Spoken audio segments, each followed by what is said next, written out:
우리가 지난주에 우리가 보았던 이 에브라임 사람 노인이 된 이 에브라임 사람, 참 사사 시대에 보기 드문 그런 가장 신앙적인 사람이었다라는 것을 보았죠.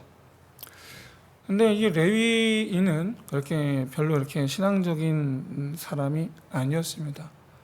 이런 두 사람이 만났죠. 여기서 하나님은 어떤 걸 기대하셨을까 한번 생각해 보겠습니다. 하나님께서 이처럼 자기의 소유로 하나님의 뜻을 위해서 섬기는 한 사람을 만나게 하셨다면 과연 하나님은 이 레위인이 어떻게 레위인에게 하나님께서 바라신 건 뭘까? 근데 사실 레위인은 하나님 말씀을 가르치는 사람이죠. 하나님의 뜻을 잘 아는 사람이죠. 그런데 정작 그는 하나님께서 가장 싫어하시는 일을 하는 사람이죠. 하나님을 섬기는 레위인에도 불구하고 하나님께서 하지 말라는 아내를 두고 첩을 따로 둔 사람. 이 첩이 간음해서 자기 집으로 돌아갔어요. 율법대로 해야 되는데 그럼에도 불구하고 이 첩을 데리러 갔죠. 데리고 돌아오고 있습니다. 그러니까 하나님의 뜻을 지키기 위해 지금 헌신하는 에브라임 사람과 하나님의 명령을 하나도 안 지키는 레위인이 지금 만났어요. 과연 하나님 어떤 기대를 지금 품고 계시는가? 여러분이 하나님이시라면 어떤 기대를 갖고 계시겠습니까? 레위인에게. 자, 에브라임 사람을 보고 너도 한번 느껴봐. 이런 기대를 가지시겠습니까? 어떻게 하시겠습니까? 더구나 지금 이 두 사람이 만나서 지금 밤에 즐거운 식사를 나누며 지금 교제를 하고 있죠. 기분 좋게 대화하고 있죠.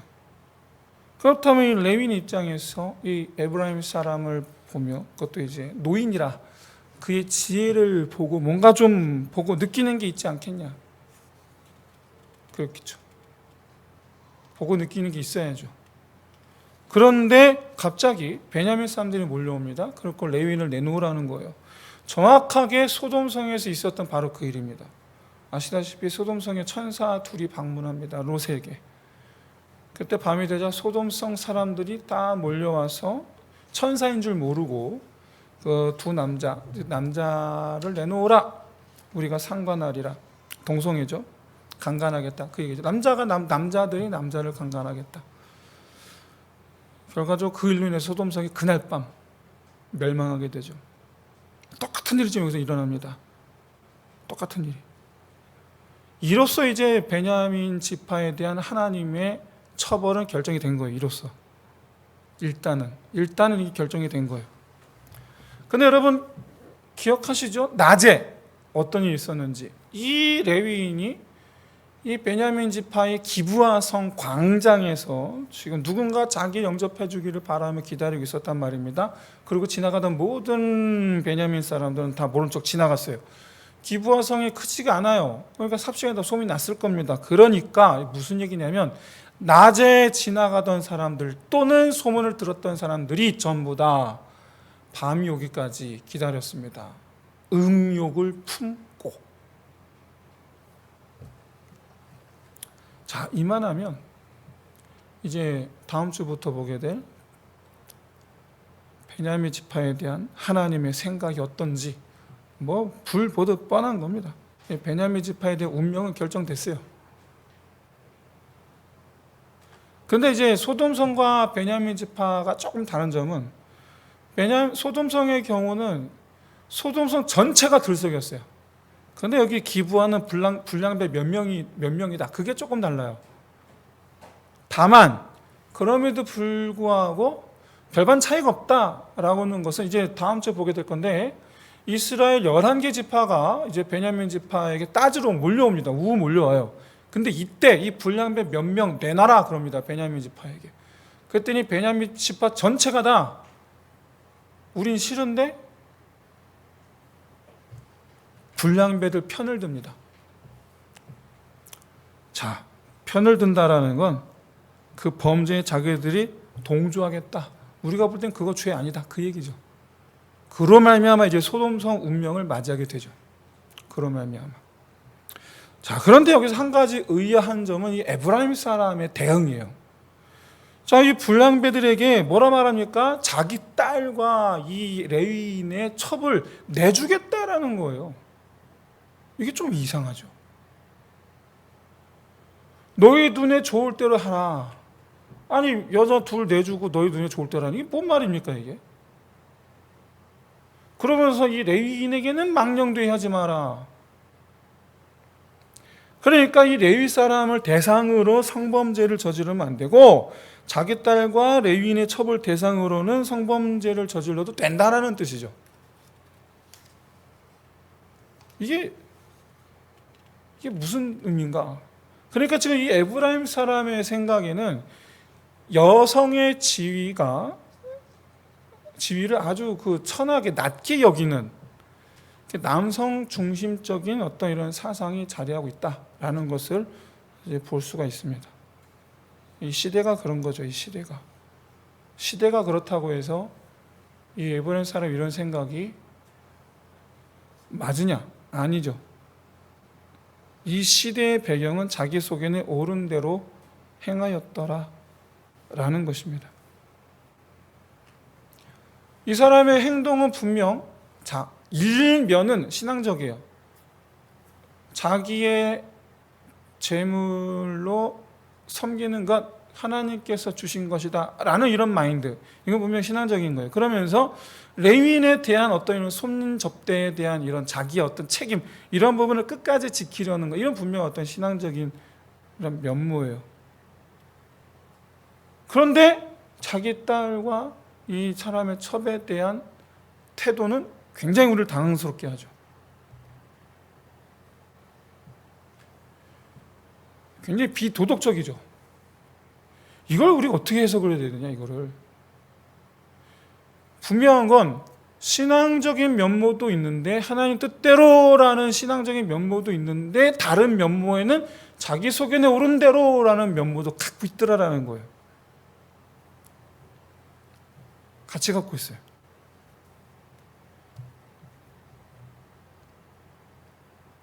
근데 그건 우리도 마찬가지죠. 여러분, 모든 선택의 순간에는요, 자기 소견에 옳은 대로라는 선택의 길이 있고요, 하나님의 뜻대로라는 선택의 길이 있습니다. 모든 선택은 둘 중 하나입니다. 그런데 그 선택은 신앙의 길을 가게 하든지 불신앙의 길을 가게 하든지 라는 결과를 가져옵니다. 무슨 얘기냐? 하나님의 뜻대로라는 선택을 하게 되면 반드시 신앙의 길을 가지 불신앙의 길로 가지 않아요. 반대로 자기 소견에 옳은 대로라고 하면 반드시 불신앙의 길로 가지 절대로 신앙의 길로 가진 않아요. 정해진 길로 가요. 자기 소견에 옳은 대로라는 정해진 길은 불신앙의 길입니다. 절대 신앙의 길이 아니에요. 대부분의 성도들이 착각을 하고 있어요. 자기 소견에 옳은 대로 해도 되는 줄 알아요. 그래도 그게 신앙인 줄 알아요. 아닙니다. 정해진 거예요. 자기 소견에 옳은 대로, 그건 불신앙의 길이에요. 그건 하나님의 뜻대로가 신앙의 길이에요. 다른 길이에요. 그건 다른 길. 오늘 그 사실을 에브라임 사람이 지금 보여주고 있는 거예요. 한 면모는 분명 그는 하나님의 뜻을 따르는 신앙의 면모를 보여주고 있어요. 하지만 다른 면모도 있어요. 자기 소견에 옳은 대로 하는 면모를 보여주고 있어요. 만약에 이 사람이 자기 소견에 옳은 대로 자기 딸과 이 첩을 내어주었더라면 결과적으로 이 사람이 하진 않았습니다. 그런데 결과적으로 이 사람이 자기 뜻대로 자기 딸을 내어, 그 딸의 인생은 어떻게 됐을까요? 망가졌겠죠. 끝났겠죠. 잊지 마십시오. 두 갈래의 길은 불신앙의 신앙의 길, 자기 소견에 옳은 대로 선택한 길, 하나님의 뜻대로 선택한 길은 결과 절대 만나지 않습니다. 각기 다른 결과를 맞이합니다. 절대로 그 결과 만나지 않습니다. 절대로.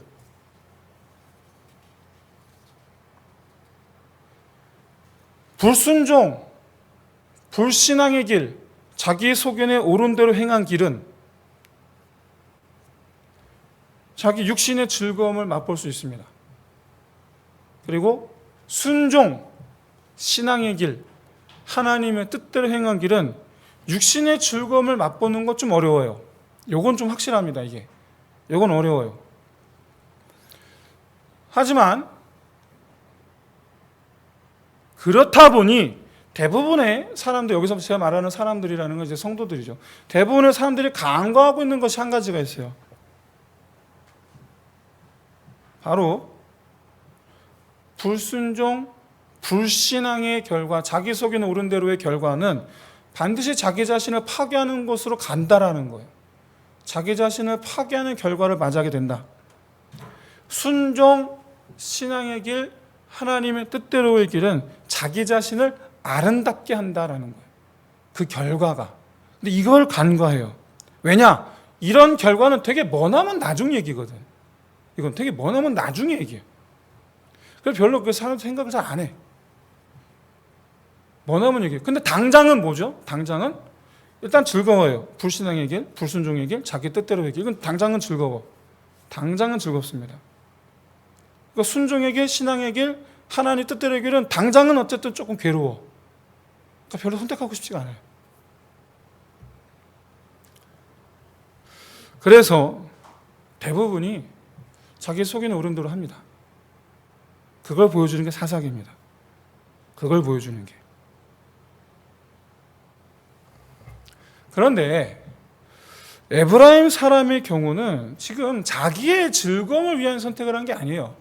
지금 현재 자기 소견에 옳은 대로 선택한 이 방식이 자기 육체의 즐거움을 위한 선택이 아니고 자기가 옳다고 여기는 것이 부정당한 것에 대해서 지금 분노한 거예요.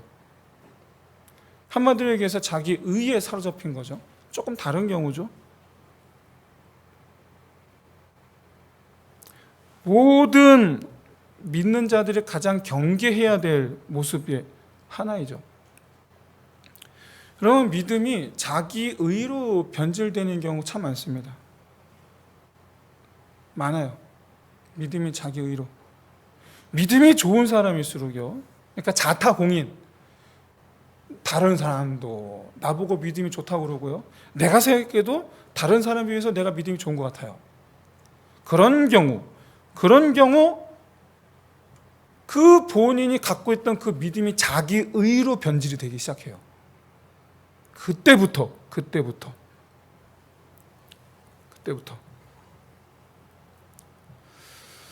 여러분, 최소한 예수를 믿는다고 확신하는 사람이라면 자기 자신의 믿음에 대하여 그렇게 내가 믿음이 좋은가에 대해서 확신을 가진 사람은 별로 없어요. 심지어 목사도 그렇습니다. 목사도 내가 믿음이 좋은가? 라는 것에 대해서 확신을 갖고 있는 분들이 그렇게 많진 않아요.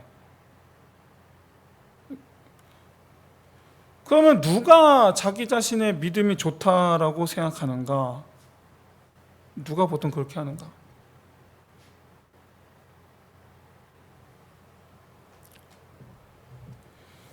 직분이 있는 사람, 목사, 장로, 안수집사, 그 다음에 한 부서에서 오래 봉사를 한 사람, 그 다음에 교회에서 이것저것 많은 일을 한 사람들 중에 다른 사람과 비교하는 사람입니다. 다른 사람과 비교하기 시작하면 자기가 좀 나은 줄 알아요. 왜 그러느냐? 목사, 장로, 안수, 집사 같이 직분 가진 사람들 가운데서 보통 어느 정도 책임을 가진단 말이에요. 그런데 이제 책임 갖고 있는 사람의 눈으로 볼 때 별로 책임감을 갖지 않은 그런 성도들을 보면서 자기도 모르게 자기 자신 좀 더 낮게 생각을 하죠. 책임이라는 관점에서 내가 좀 더 낫지. 봉사를 많이 하는 사람, 이것저것 봉사를 많이 하는 사람, 내가 저보다 좀 낫지. 한 부서, 한 오랜 분야에서, 예를 들어 찬양팀 한 20년 했습니다. 교사 한 20년 했습니다. 저 사람보다 내가 좀 더 낫지. 다른 사람 의견을 좀 무시하죠. 그리고 내가 너보다 20년 교사했는데, 내가 너보다 뭐 10몇 년은 내가 그래도 찬양팀 했는데, 이러면서 이제 다른 사람 의견을 무시하죠. 안 듣습니다. 자기 좀 더 낫다고 생각을 하죠. 자기. 하나님의 뜻에 최선을 다한다고 생각하는 사람들이 그렇지 못하다고 판단되는 그런 사람들을 보면서 자기 믿음을 더 낮게 여기는 상태를 두고 우리는 자기의에 사로잡혀 있다라고 말하는데, 오늘 보면 에브라임 사람이 지금 그런 상태에 있는 거예요. 지금 아무리 여러분 내가 다른 사람들보다 교회에서 더 많은 일을 하고 있고, 내가 다른 사람보다 더 많은 헌금을 내고 있고, 내가 다른 사람보다 더 많이 예배를 드리고 있다고 해도 그래도 내가 더 낫지라고 생각하면 안 되는 이유가 있습니다. 그렇게 생각하면 안 되죠. 왜요? 내가 그렇게 된 건 단지 하나님 은혜 때문인 줄로 믿습니다. 그건 단지 하나님 은혜 때문이에요, 그냥.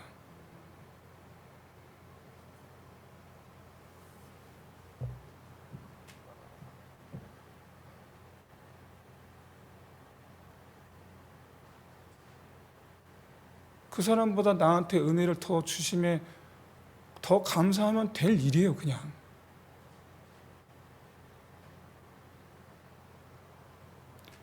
나보다 그렇지 못한 사람들에 대한 우리의 관점은요, 야, 저 사람도 지금은 나보다 책임감이 없고, 지금은 나보다 좀 덜 섬기고 한달치라도 만약에 저 사람이 좀 하나님의 때가 임해서 정말 하나의 은혜가 충만하면 오히려 나보다 더 충성한 사람이 될 수 있고, 나보다 더 많은 일을 감당할 수 있는 사람이 있고, 나보다 더 교회에 더 헌신하는 사람이 될 수도 있어 라는 그런 기대감을 품고 오히려 그를 위해서 또 기도해야죠. 그럼 될 일이에요. 그러면 굳이 그 사람 나하고 그 사람하고 비교할 일이 뭐 있습니까? 그럴 필요 하나도 없죠.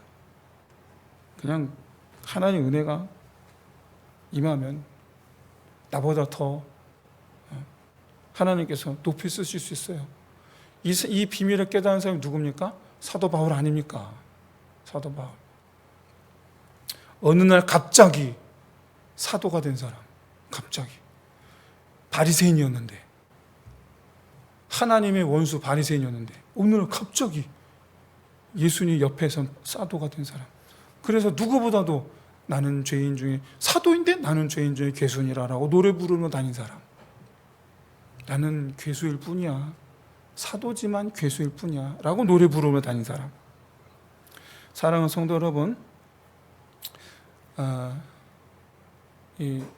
우리가 자기의 내가 더 나 이런 생각보다는 허물이 많은 우리 모든 성도들에 대하여 충성스러운 하나님 일꾼 되기를 위해서 기도하는, 그러니까 은혜 주시기를 위해서 기도하는 저와 여러분 되시기를 주의 이름으로 축원드립니다. 어쨌든 중요한 건 이거죠. 에브라임 사람은 자기가 지금 이 레위인을 잘 섬기고 있는데 와갖고 지금 난리를 치는 저 사람들이 지금 너무 미운 거죠. 거기에 지금 화가 났죠.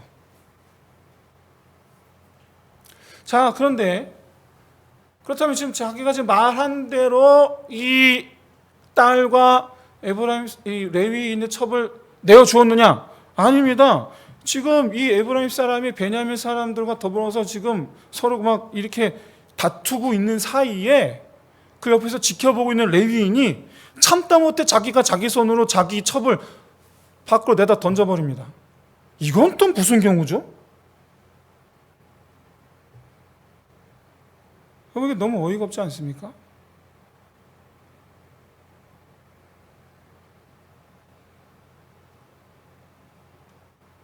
이건 도대체 무슨 경우죠? 어제 다정하게 얘기했잖아요. 어제.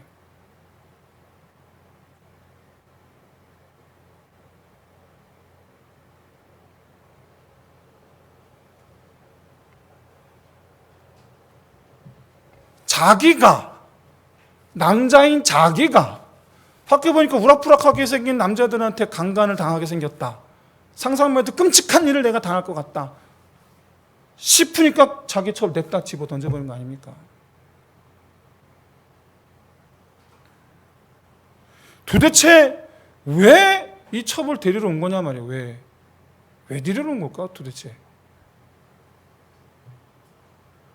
어젯밤엔 왜 다정하게 얘기한 걸까? 그래놓고 지금 왜 남자들 틈에 자기 첩을, 자기 여자를 던지는 걸까? 뭘까 도대체?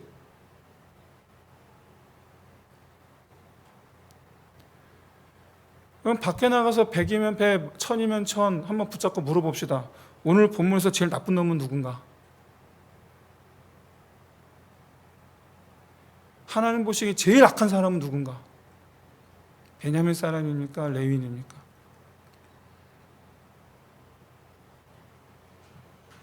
제가 볼 땐 뭐 도찐개찐일 것 같긴 한데 그래도 굳이 조금 비유하자면 저 사잣대 사이에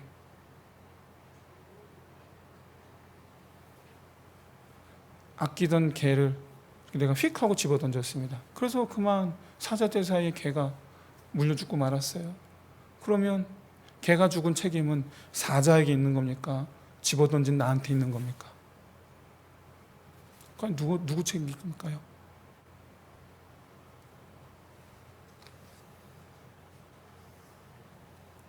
많은 사람들이 아마 던진 사람 책임을 말하지 않을까요?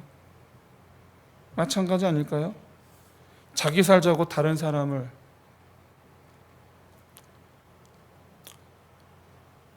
첩이라지만 그래도 부부 사이인데 자기 믿고 따라온 그 순간에 그 아내의 그 마음을 던져진 아내의 마음은 얼마나 여러분 지옥이 됐겠습니까?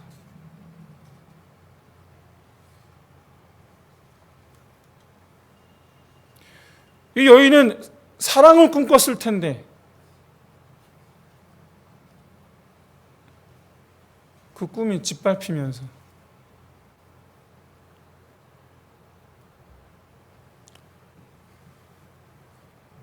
심지어 죽음에 이르게 됐죠. 이 모든 것에는 바로 이 레위인의 이기심이 있죠. 여러분, 이기심이라는 건요, 그 자체로서 이게 죄인지 아닌지 헷갈릴 수 있습니다.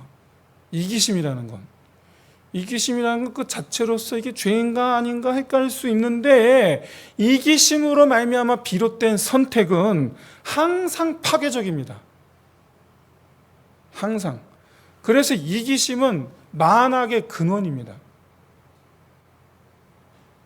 이기심이 뭐 잘못이야? 이렇게 생각할 수 있는데, 근데 이기심에 의거하여 선택한 행동의 결과는 누군가는 망가집니다. 누군가는 파괴되고, 누군가는 슬픔에 빠지고, 누군가는 피해를 봅니다.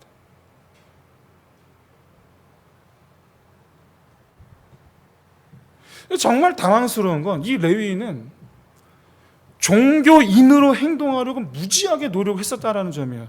첫째, 레위 처가로 이제 이 첩을 데리러 갔을 때, 여러분, 이 장인이 레위인을 무려 5일 동안 이제 접대를 하거든요. 이게 무슨 의미냐면 안식일이 다가온다는 걸 의미해요.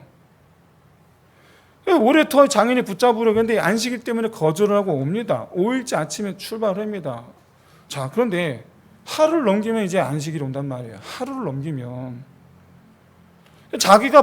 레위인은 자기가 봉직하는 마을에 있어야 되거든요. 안식일 날. 반드시 자기 집에 도착해 있어야 되는데, 결과적으로 날이 저물어서 기부하러 들어갑니다. 근데 문제는 사실은 여부수를 통과해서 갔었어야 됐어요. 그러면 자기 집으로 갈 수가 있었어요. 근데 왜 여부수를 안 갔느냐? 여부수가 여부수 사람들의 땅, 가나안 족속의 땅이에요. 혹시라도 여부수 땅을 지나가다가 저녁이 되면 안식일을 이방인들의 땅에서 머물게 돼버리는 거예요. 그래서 안 간 거예요. 여부스로 돌아간 거예요. 그래서 굉장히 여러분 신앙적인 선택 같지 않습니까? 굉장히 율법을 어기지 않으려고 그나마 돌아간 거예요. 그나마. 근데 사실 여러분 이것은 엄밀히 말하면 성직자의 직무에 충실하려고 애를 쓰는 이런 모습은 그냥 자기가 그냥 사회적 신분 때문에 그런 거죠. 그냥 단지. 하지만 그는 지금 그의 실질적인 삶의 모양은 하나님을 대적하는 자죠. 하나님을 대적하는 자예요. 그의 정체는 하나님께서 거룩하기를 힘쓰라라는 의미에서 레위인이에요. 레위인, 구별한 자 아닙니까? 구별된 자. 근데 정작 그는 맨날 하나님을 무시하고 있어요. 거룩하기를 힘쓰라라 그러는데 자기의 음욕을 채우기 위해 사는 사람. 자기 음심의 만족을 위해 사는 사람. 자기 살자고 자기 첩을 죽이는 사람.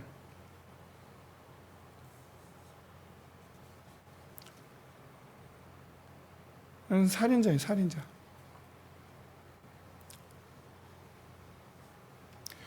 자기 첩이 아내가 밤새 강간당하도록 놔두었습니다. 그리고 아내가 죽었음을 확인했을 때요, 그 현장에서 아무만 하지 않습니다. 그런 것은 집에 아내의 시체를 가지고 와서 어떻게 합니까? 야, 진짜 잔인하지 않습니까? 자기 손으로 자기 아내를 12토막을 냅니다. 이건 뭐. 그러니까 나머지 11지파에게 보내는 거예요. 여러분, 사랑했다면 울어야죠. 그리고 그 아내의 몸을 귀히 여겨야죠. 고이 장사 지내야죠. 시신이라도 온전히 지켜줘야죠. 근데 그걸 토막내. 왜 토막냈을까? 화가 났거든요. 지켜주지 못해서 화가 난 게 아닙니다. 자기 체면이 상한 것 때문에 화가 난 거예요.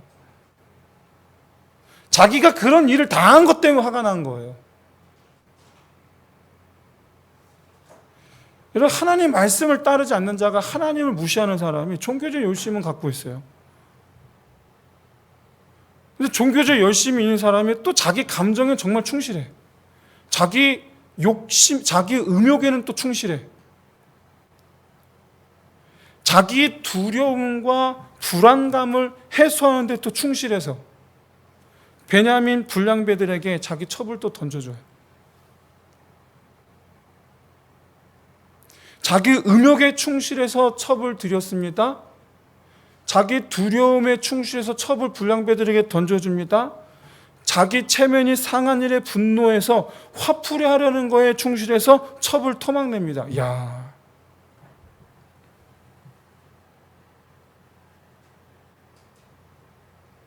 이런 사람이 종교적 열심이 있어요. 또 성경 전체에서 이 사사기 19장만큼 끔찍한 장이 없어요.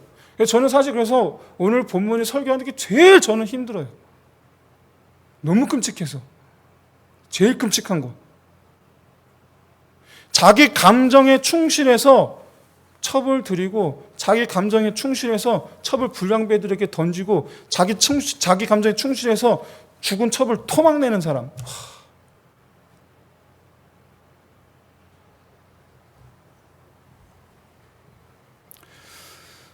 우리가 아무리 기독교인이라고 할지라도 우리에게는 여전히 이런 어떤 부정적인 감정이 안에 남아 있습니다. 부정적인 감정, 분노, 음행, 원수 맺는 것, 분쟁, 시기, 질투, 투기, 방탕, 술 취함, 이런 것들을 사도 바울은 갈라디아서 5장 19절에서 육체의 소욕이라고 말해요. 근데 여러분, 이런 것들 왜 간직하고 있으십니까? 왜 버리려고 안 하세요? 이거 버려야 되는 겁니다. 여기 충실하면 안 돼요. 이런 것들에 충실하시면 안 돼요. 가진 변명으로 이걸 간직하시면 안 된다는 얘기예요. 이런저런 변명을 하시더라고요. 물어보면. 분노에 대한 변명을 하면서 계속 분노해. 술 취하는 것에 대한 변명을 하면서 계속 술 취해 있어.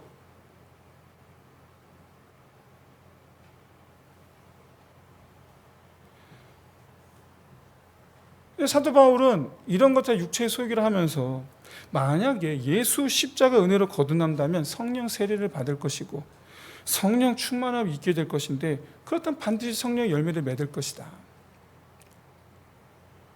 사도 바울이 육체의 소욕을 말씀하며 그래서 곧바로 갈라디아서 5장 22절 이하에서 성령 9가지 열매를 말씀합니다. 뭡니까? 사랑과 희락과 화평과 오래 참음과 자비와 양선과 충성과 온유와 절제라.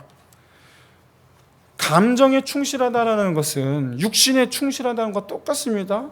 그래서 말로는 하나님 믿는다고 하면서 자기 자존심과 체면 이런 것들이 상하면 온갖 분노의 칼질을 해대고 급기야 다른 사람들 자기 편 만들어서 자기 자존심 체면 상하게 만든 사람 완전히 짓밟아놔야지 자기 속이 후련해지는, 자기 감정의 만족을 위해서 별 짓을 다 하는 이런 일을 아주. 그런데 진실로 하나님을 믿어 성령이 충만하면 사랑과 인내로 자기 감정을 절제하고 모든 일에 오래 참고 자기를 향하여 하는 모든 사람들에 대해 자기를 향하여 가시를 돋치는 사람들에 대하여 자비를 베풀고 그런 이들과 화평하려고 애쓰고 그런 사람들을 향하여 온유하고 절제로 자기 자신과 오히려 함께하는 사람들을 지켜내는 사람. 은혜를 받으면 이렇게 되는 거죠. 은혜로 충만하시기를 축복합니다. 은혜로 충만하시기를 축복합니다. 은혜로 충만하시기를 축복합니다. 여러분, 은혜의 사람이 되셔야 돼요. 감정이 내 안에 감정이 가득한 자가 아니라, 소욕이 가득한 자가 아니라 은혜로 가득한 자, 성령으로 가득한 자가 되시기를 주의 이름으로 축원드립니다. 레위인은 에브라임 사람으로 말미암아 은혜를 받았음에도 불구하고 죄를 안 벗어버렸어요. 죄를 벗어버리지 않아요. 자기 감정에 충실해요. 여러분, 하나님 은혜를 받았으면 우리 안에, 내 안에 우리 자신을 잘 살펴보시기 바랍니다. 하나님 원하시는 건 내 마음에 왕은 없고 감정과 욕망에 충실하진 않은가? 그것을 살펴보아 이제는 그 은혜로 말미암아 내가 이후로는 성령이 이끄시는 사람, 누가 봐도 하나님의 사람, 누가 봐도 우리 주 예수 그리스도 왕의 사람 되는 것, 이것이 우리 하나님께서 우리에게 바라시는 것인 줄로 믿습니다. 이제 말씀 마치겠습니다. 사랑하는 성도 여러분, 우리 자신의 내면 세계를 들여다보는 일을 결코 멈추지 마셔야 됩니다. 물론 우리의 인생에는 필요한 것들이 있습니다. 그런데 그런 것들을 하나님께 구하되 그 처분은 하나님께 온전히 순종하셔야 되는 거예요. 그에 대한 처분은 이끄심대로예요. 이끄심대로. 그러지 않으면 나의 내면에는 내가 필요로 하는 것에 탐심으로 가득해집니다. 내가 원하는 대로 돼야 된다라는 거예요. 내가 원하는 대로 되지 않으면 그때부터 그것만 보고 살아요. 하나님 이끄시는 절대 끌려가지 않습니다. 절대로 하나님께서 이끄시는 대로 끌려가지 않아요. 절대로. 자기가 원하는 대로 돼야 돼요. 바라건대 성령 충만하시기를 주의 이름 축원드립니다. 사사기 19장 1절의 이 선언대로 하나님이 없는, 자기 속에는 옳은 대로 행하는 그런 하나님 없는 인생이 아니고 반대로 하나님 함께하는 가정, 정말 그야말로 하나님 함께하는 인생. 그래서 하나님께서 인정하시는 하나님의 자녀들 다 되시기를 주의 이름으로 축원드립니다. 이 시간 우리 함께 기도합시다. 우리 내 안에 왕노릇하려는 감정과 욕망이 있습니다. 하나님이 아닌, 말씀이 아닌, 성령이 아닌 감정과 욕망이 자꾸 내 안에서 왕노릇하려고 해요. 그런 감정과 욕망에 휘둘리지 않게 하여 주옵소서. 그래서 하나님께서 이끄시는 대로 온전히 끌려다니는 삶이 되게 하여 주시옵소서. 이를 위해서 정말 우리 힘있게 한번 기도해 봅시다. 우리 함께 기도하겠습니다. 사랑은 언제나 오래 참고, 사랑은 언제나